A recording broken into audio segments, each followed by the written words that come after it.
Gargos, Vicious Watcher versus Muldrotha the Gravetide, Atraxa, Praetors Voice, and Tatyova, Benthic Druid. Some very good cards at the table. Let's keep that hand. We have some nice card draw and some ramp if we get into another land, which hopefully we will. Plenty of them in the deck. And as you have no doubt figured out already, this is Gargos, Vicious Watcher, Hydra Tribal, an 8/7 with Vigilance for 6 mana. It makes Hydra spells cost 4 generic, less to cast. That does include the X cost in Hydras, and whenever a creature you control becomes the target of a spell, then Gargos fights a creature you don't control. Muldrotha has gotten off to a very fast start in a Sol Ring and Signet. We'll just get down a forest and tap down. Had a few people recently, I'm guessing they are people that are new to Magic Online, or that don't play Magic Online, asking me why I tap out. And the reason that you tap your mana down, in multiplayer in particular, is so that the client doesn't keep asking you if you want to do something. And it just speeds the game along, gets you round to your turn much faster, and keeps everyone else from waiting for you. Just an Evolving Wilds into a tapped island for Tatyova. 5 mana in Simic for a 3/3. It has landfall, gain a life, and draw a card. And a tapped Shock from Atraxa. 4 mana for a 4/4. Flying Vigilance, Death Touch, and Lifelink. You proliferate at the end of your turn. That's every colour except red. And then Muldrotha is going to be getting a whole lot more going, I imagine. 6 mana in Sultai for a 6/6. During each of your turns, you can play up to 1 permanent card of each permanent type from your graveyard. I don't think we have any graveyard hate in this deck because I went fairly heavy on the Hydra Tribal theme. And a Fact or Fiction, we'll see who has to split the piles up. They've chosen Atraxa, and they can play the Mystic Remora. And, okay. Yeah, I don't know how I would split that up, to be honest. You don't really want Golgari Grave Troll in the graveyard because they can dredge that back for 6. Yeah, Heuristic Study's a pain as well. But they chose to... Yeah, they've gone for Mystic Remora and the Zendikar Resurgence. We don't have many non-creature spells to cast in hand. As he says that, yeah, we're going to have to. There's no guarantee that we'll get into a land next turn, so we have to give our opponent a card draw here.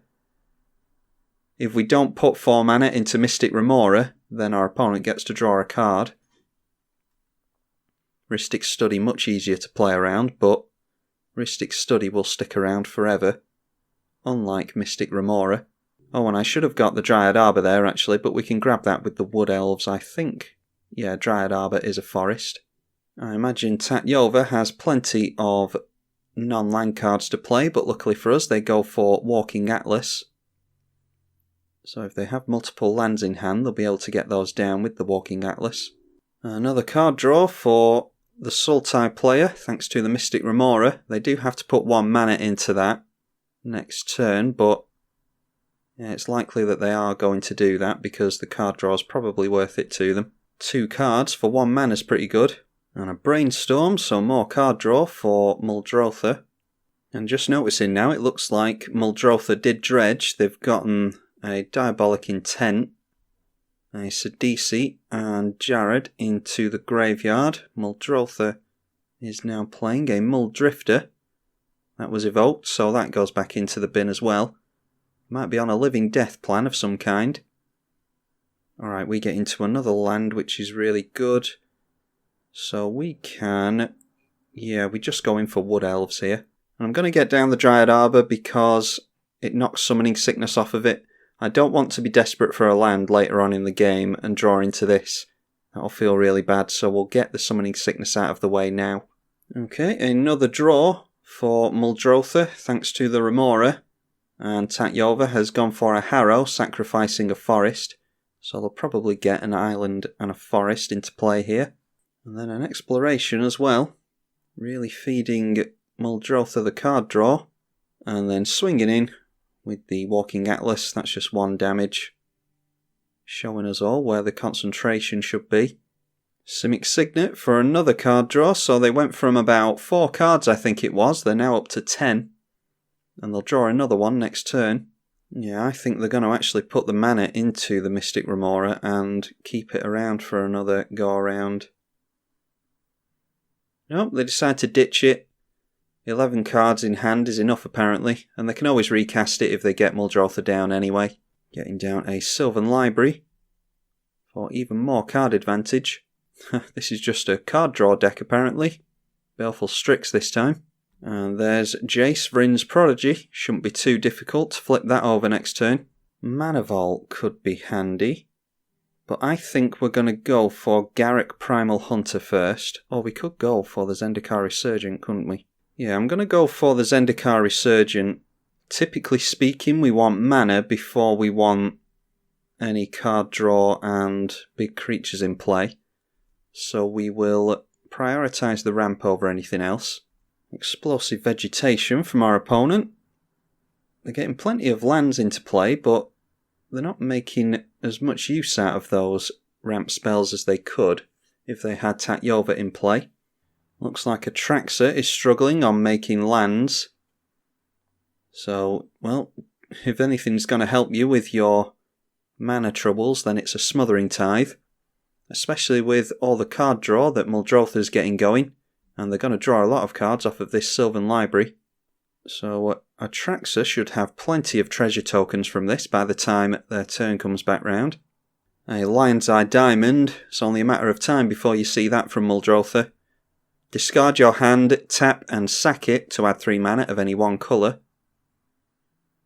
They've got 7 cards in hand, so I wouldn't have thought they'd want to discard all of that. And a Gilded Lotus as well. Yeah, this is what getting into Mana Rocks in the early game helps you out with. Plus the fact that that Mystic Remora drew them a lot of cards. Looks like we've got a good Muldrotha player on our hands here. Jace, Vryn's Prodigy, is looting for our opponent. And they get to flip that into Jace, Telepath Unbound. And give a creature -2, -0, but the main thing is they can flash something back with that -3 ability. Let's see what they've got here. Yeah, there's all kinds in the graveyard. There's tutors, brainstorm, yeah, card draw spells, card draw and tutors, and that's pretty much all you need to flash things back, isn't it? Epiphany at the Drown Yard, targeting Tatyova. Reveal the top X cards +1 of your library, separate them into 2 piles, and an opponent chooses one. You put that into your hand and the rest into your graveyard. So that's just another fact or fiction, basically. And yeah, Animate Dead and Panharmonicon have been split up, so now it's a case of Tatyova deciding which one they want to go with. They decided to give Muldrotha the Reanimate, so let's see what they can get with that. There's a Mana Gorger Hydra, a Mind Rack Demon, Jarad, Sidisi, Snapcaster Mage. There's nothing incredibly frightening, no Jingataxius or Grave Titan or anything like that. Deciding to minus down with Jace. What did they target there? Alright, got a little bit confused there, but what happened is that the Muldrotha discarded their entire hand to the Lion's Eye Diamond and then decided to flash back the Reanimate with Jace to get back the Sidisi. I was wondering how Reanimate got in the graveyard in the first place, but I didn't realise our opponent had discarded their hand. Let's say no to untapping the Mana Vault. And we're definitely not going to pay for the Tithe. Getting into a land is really good because I think we can go in for our commander and then Garruk as well. So let's get down Gargos.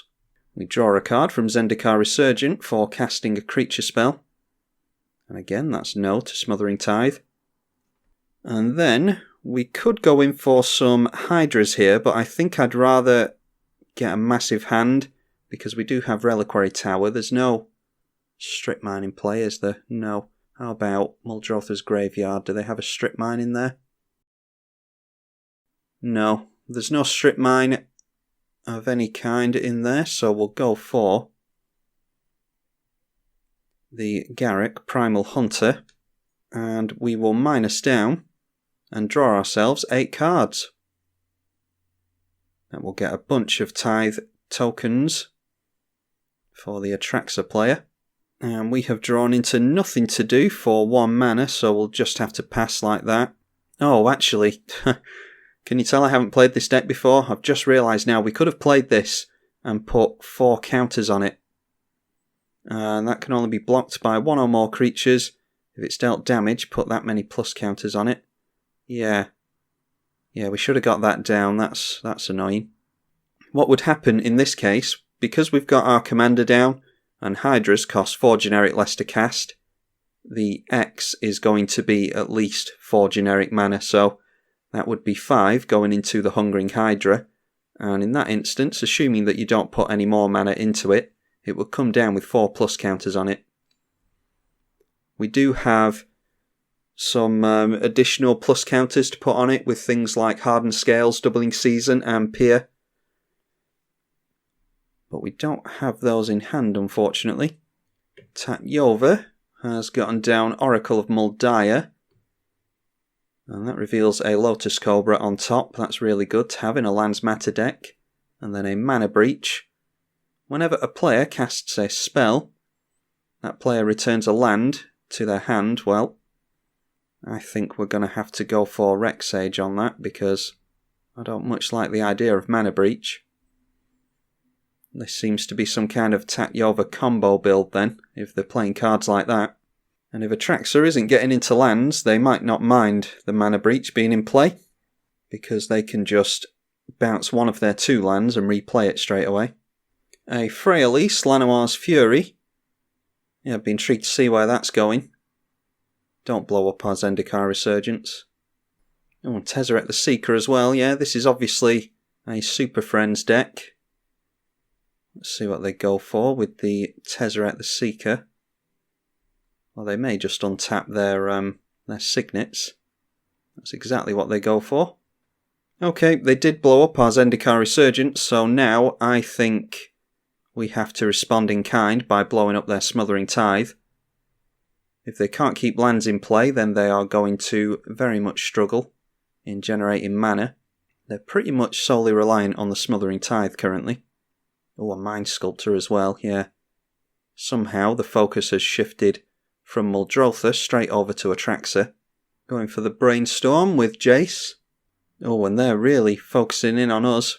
Until your next turn, prevent all damage that a target permanent would deal. So, we're not going to be dealing any damage with Gargos, unfortunately. Really wish I had played the Hungering Hydra, because we could actually go for the Song of the Dryads onto Atraxa here and get that out of play for the rest of the game potentially, but yeah, this could blow it up, couldn't it? Tricky one. Muldrotha decided to dredge the Golgari Grave Troll back, so they got a couple of zombies there from this DC. And Jace has decided to put -2 onto Gargos as well. Then playing the Golgari Grave Troll. Okay, deciding not to swing in at Atraxa. They can't really make any decent swings yet, to be honest. And out comes Muldrotha finally. Yeah, blowing up that Zendikar Resurgent really hurts us. Let's see what we get into here. Another Hydra. Problem is, we're going to have to bounce lands every time we do something now. But I want to get rid of Smothering Tithe. I think as long as anyone doesn't draw a bunch of cards like we did, I think I can actually go after the Mana Breach here. Feels bad not getting rid of a Smothering Tithe, but we'll just have to go after that thing. We'll blow that up. That's a really good card for Tatyova, because Tatyova can play multiple lands a turn, so it doesn't help them, or it doesn't hurt them anywhere near as much as it hurts us. Okay, a Forest into play. Then I think it's Swiftfoot Boots. And we'll put that on the Gargos so that it can't keep getting targeted, because apparently our opponents are going to target that. And then what do we want? I don't think there's much counter magic held up, so we'll go in for this one. X is 4, so that enters with 4 plus counters on it. There is no point in us swinging in. because Gargos cannot deal damage to anything, thanks to the Gideon, drawn into a Lotus Cobra, and it's now retreat to Coral Helm. They get to tap or untap a creature on landfall, or they can scry one. 1 and tap on the Soldevi Excavations is scry 1. They've just done that and then cast the Lotus Cobra. Out comes Tatyova finally. And they can make a few land drops, one of which is off the top with Oracle of Muldrotha. Yeah, getting into all this card draw is not good with the Smothering Tithe in play. And Tatyova down to 1 card. Yeah, I think they waited too long to get their Tatyova out because they've gotten a load of lands into play, but Tatyova wasn't in play when they were doing all that, so they're just relying on dumb luck from Oracle now. They can play lands off the top with Oracle of Muldrotha, but that relies on them having lands on the top. Oh, a Vraska with the really cool Japanese art. Whenever a creature you control with Death Touch deals damage to a player or planeswalker, put a plus counter on it. That does include Atraxa. And then you can make an assassin token with Death Touch. And whenever it deals damage to a planeswalker, destroy the planeswalker. Tezzeret untapping those signets again. And then Fraelis just deciding to throw out a Llanowar Elves. Gideon targeting our Hydra. I don't think they can see the big creatures over in this direction. More mana rocks for the Atraxa player, which is really good with a Tezzeret on the board. At limit break is -5. Artifacts you control become 5/5 creatures until the end of the turn. And Jace is going to Brainstorm again. Another mana rock, and they definitely have a legendary permanent in play. And what's this now? Okay, the Wanderer. Again, with the Japanese art, prevent all non-combat damage that would be dealt to you and permanents you control. And then you can exile a creature with power 4 or greater, so they did get rid of the Golgari Grave Troll. And exiling that is really good. Out comes an Assassin token as well. Atraxa swings in at Tatyova, giving Tatyova a little bit of love. Guessing they don't want to swing in at Jace, thanks to the Baleful Strix. A plus counter goes on Atraxa, thanks to the Vraska. And then Proliferation puts a load of plus counters all over the Planeswalkers and Atraxa. More Smothering Tithe triggers thanks to the Sylvan Library. Oh, that's interesting. Bolas's Citadel. You can play the top card of your library, but instead of paying the mana, you pay life equal to the CMC instead. And then for tap and sack 10 non-land permanents, each opponent loses 10 life. Out comes the Lion's Eye Diamond again. They have 2 cards in hand. Oh, and an Avenger of Zendikar. Yeah, they're going to have blockers for days thanks to this. That gets them 5 plant tokens. I don't know if they've made a land yet.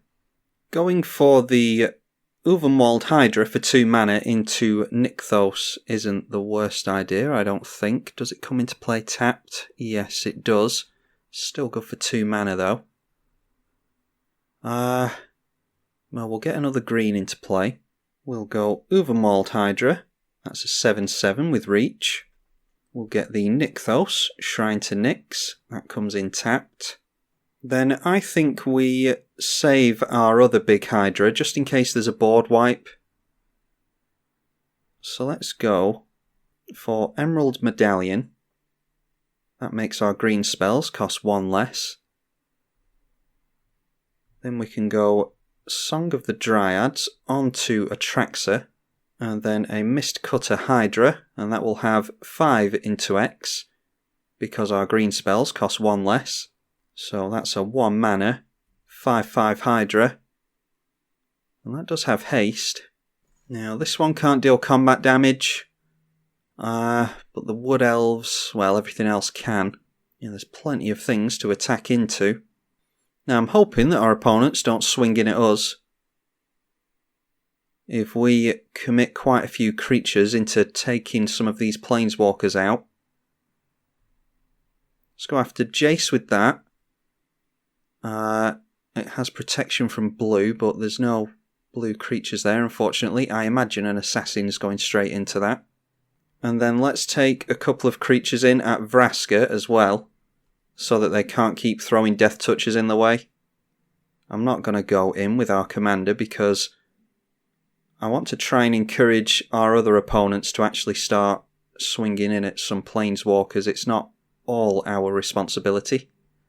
Yep, they're doing what I thought they would and getting the big hydra out of the way with the assassin and then blocking 2 damage from the Reclamation Sage with the elf.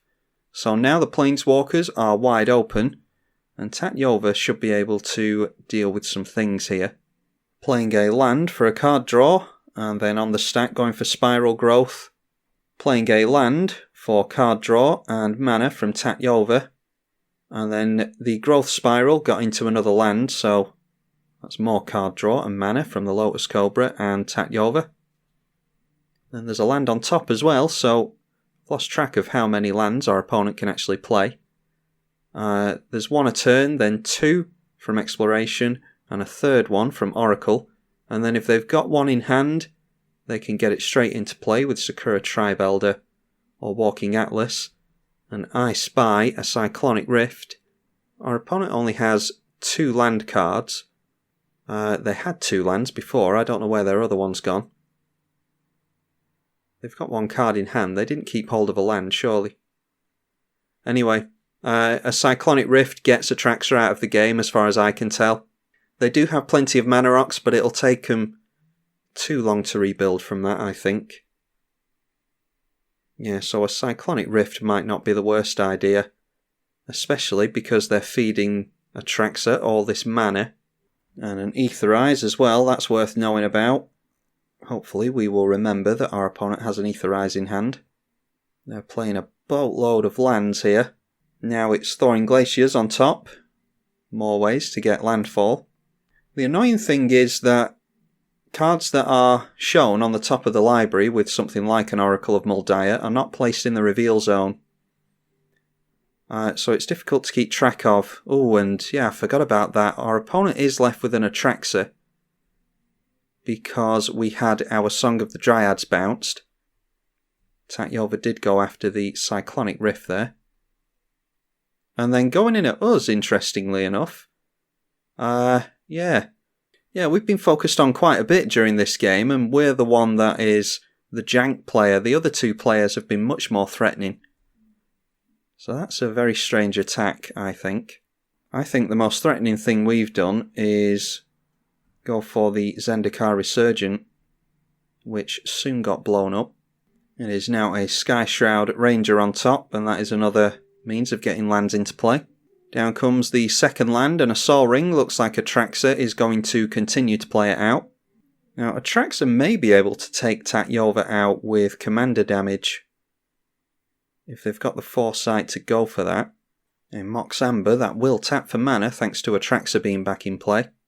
Now, that looks like board white mana to me, but it might just be a Planeswalker. No, it's the Smothering Tithe coming back out. They've gotten a hell of a lot of use out of Smothering Tithe this game, and yeah, going straight in at the Tatyova player. Hopefully Tatyova doesn't get any flyers into play, because they will be on 17 points of commander damage next turn, and they may have means of getting more plus counters onto Atraxa. Tatyova going out to commander damage from Atraxa is fine with me. Noteworthy as well, I've pointed it out a few times, but Atraxa has only had 2 lands this entire game. It just speaks to the power of Smothering Tithe in a multiplayer deck. Yeah, if we'd taken that away from them with the Rec Sage, then they wouldn't have been in this game anywhere near as long as they have been, I think. But I'm going to leave the Atraxa player well alone. If they can get rid of Tatyova, then we can turn this into a 3-player game. Sol Ring comes back out for Muldrotha. The Sidisi coming straight out and milling for even more. I have no idea what's going on in Sidisi's graveyard anymore. There's a body double, Erebos, mana rocks. The client won't leave the graveyard up long enough for me to have a look. Noteworthy, there is a Force of Will in there as well. Okay, a Primordial Hydra. That's a good one. Let's work out what we want to do here. We'll get down the beacon again. Then I think it's Mana Vault, and we'll get the medallion down because most of our spells in hand are green. And that will make it well worthwhile to get down a Wood Elves, because that effectively only costs 1 mana. Yeah, if we go for our commander, assuming that it makes play, which it does, we can then go for Nykthos for 4 mana. And that will get us into the Swiftfoot Boots, which we can put onto Gargos.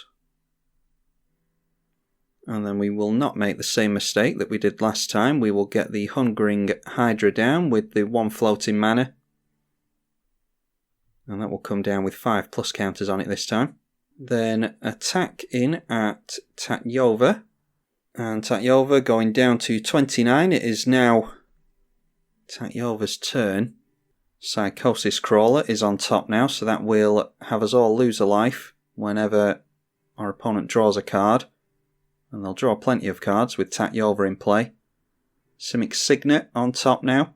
And we may just see all these Planeswalkers re-enter again if Tatyova draws enough cards into that Smothering Tithe. The Psychosis Crawler does enter play.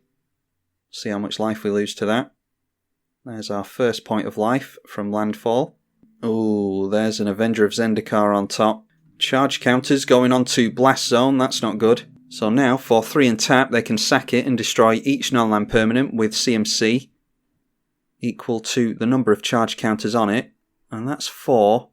So they're looking to get rid of Atraxa, I think. But they'll have to untap this in order to do that. They're looking at commander damage from Atraxa as well, I think.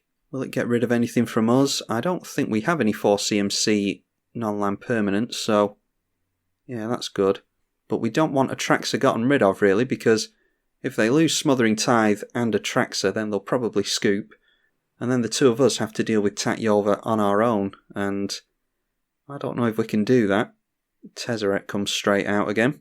And then -3 on Tezzeret, searching for an artifact with CMC 3 or less. Typically when I play Tezzeret, that would be a Vedalken Shackles. But Vedalken Shackles would be pointless on our opponent's board currently, with no islands in play. Ooh, a Sword of Truth and Justice. Yeah, everyone's going to start going down to Atraxa commander damage if we're not careful. But hopefully Tatyova is the big threat that Atraxa is worried about, especially with this thing in play. What we might do is go for a Strip Mine off of the Uvenwald Hydra so that we can blow that up, although we won't blow it up in time, will we? Because it comes in tapped. Yeah, so I don't know if there's much point in doing that, actually. The Sword of Truth and Justice has been equipped, and now it is Archmage Ascension. At the beginning of each end step, if you drew 2 or more cards this turn, you put a quest counter on it. And when it has 6 or more quest counters, if you would draw a card, instead you search your library for a card and put it into your hand. And there we are, that's 19 points of commander damage. That is going to be on Tatyova. Tatyova only has 2 cards in hand somehow. But it turns out that the landfall player might have something to do with Atraxa.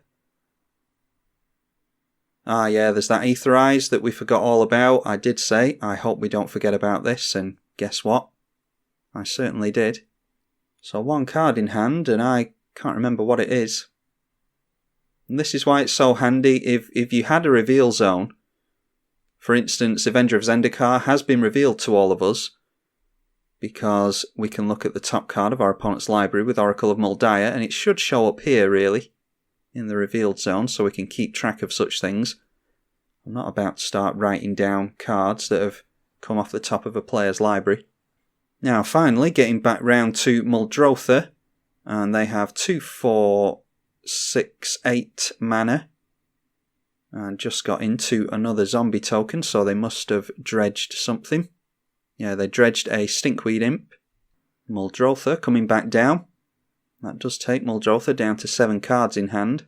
And then pulling a Westvale Abbey out of the graveyard.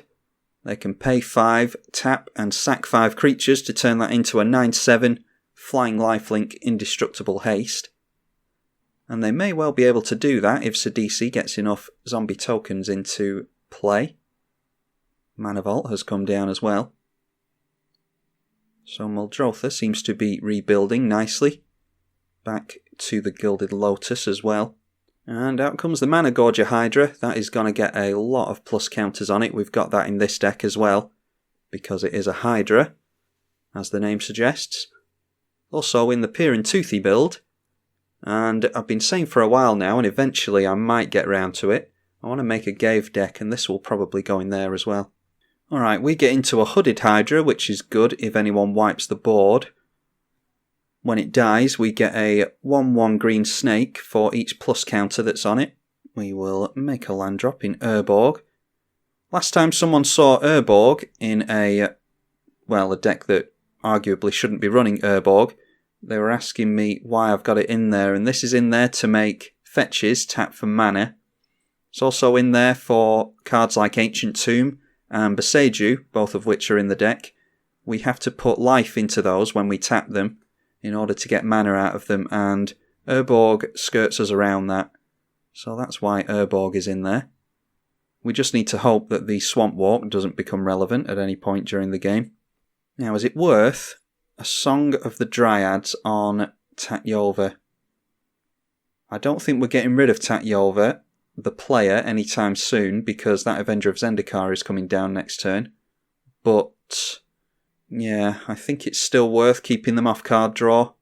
So let's go for that. A plus counter is going to go on Mana Gorger Hydra every time someone casts a spell. Oh, and a Swan Song on that. So we do get a bird, but it keeps Tatyova in play, so that was the last card. I don't know if we knew about that or not. Now, everyone is tapped out, so I am quietly confident that we can put haste on something and start really piling into Tatyova. Let's just go for a 2-mana Hooded Hydra. It'll come in with 5 counters on. That means we'll get 5 snakes when it dies. Then we'll get down the Ulvenwald Hydra as well, because I think that's a really good one to give haste to. Its power and toughness is equal to the number of lands we control, which makes it an 11/11 reach. It's about to be even bigger once it fetches another land out for us. Nothing too interesting to grab lands-wise. We have Cavern of Souls and Boseiju for control players, but I think we just want to strip mine here. Unfortunately, it comes in tapped. But I don't think they're going to do too much damage to us with this Blast Zone anyway. Now the question is, do we want to give Smothering Tithe or Atraxa a load of counters with the Smothering Tithe by drawing a bunch of cards? Why don't we go for Nykthos first, and we'll see how big we can get this Primordial Hydra. Okay, when this thing has 10 or more counters on it, it has Trample. So we'll put 10 counters on it, and notice how the Mana Gorger Hydra is jumping all the way up to a 6/6 just through our turn alone. Now, unfortunately, we can't put Swiftfoot Boots onto this and play the Soul's Majesty. So we'll just play around a board wipe for now. We can always go Hydra Broodmaster into more card draw. So we'll put the boots on here, and then we have to burn that mana, unfortunately. But we're just going to tap out at the end of the turn anyway. This can go in at Tatyova. In fact, everything's going in at Tatyova. We've got a 5/5, a 10/10 with Trample and Hexproof, a Vigilance 8/7, all going in at Tatyova. They're probably getting in a really big plant army next turn, and then if they get a couple of lands with the Oracle of Muldrotha, then they could become a real threat over the course of one turn, even with no cards in hand. And no one really seems to be running removal, which is surprising from Atraxa and Muldrotha. Seeing as how they are in those colours, we can be forgiven somewhat because we're in mono green. But we haven't seen any spot removal or board wipes really. Tatyova just takes all of it and goes all the way down to 8 life. We'll put the Swiftfoot Boots onto the Gargos again. And then we'll see if Tatyova manages to get into any lands.